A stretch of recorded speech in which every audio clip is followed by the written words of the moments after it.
Having trouble with a shower valve that's leaking, dripping, or not reaching the right water temperature? In this video, I'll walk you through how to replace the PBU in a Kohler Rite-Temp pressure balancing valve, install the new replacement parts, and set the water temperature correctly. Welcome to Kitchen Faucet. Keep in mind that shower valve designs can vary depending on the make and model. Let's get started. Step 1. Prep. Before you begin, shut off the water supply to the valve. Remove the handle, trim, and escutcheon, then set them aside for reassembly.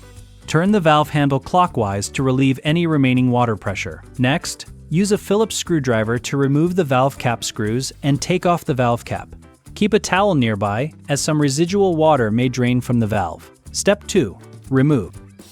Using large pliers, grip the PBU and rotate it 45 degrees to remove it from the valve.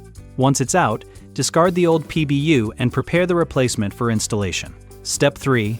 Install. Press the replacement inlet seals into the grooves on the new PBU, then apply lubricant to the inlet seals. When installing the new PBU, make sure the seals do not contact the rough inlet and outlet openings, as this could damage them.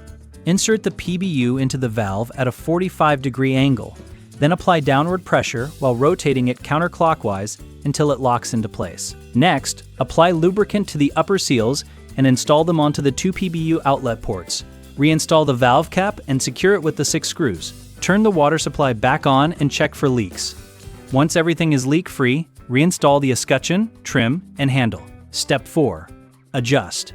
Turn the valve fully open and let the hot water run for several minutes. Use a thermometer to check the water temperature. For a minor adjustment, use a hex wrench to adjust the temperature. If a larger adjustment is needed, remove the O-ring and collar from the valve stem. Slowly rotate the valve stem until you reach the desired water temperature. Then reinstall the collar with the set screw against the side of the tab. Reinstall the O-ring, shut the valve off, and check the temperature again with the thermometer. And that's it! Thanks for watching Kitchen Faucet. If you found this video helpful, consider subscribing, and I'll see you in the next one.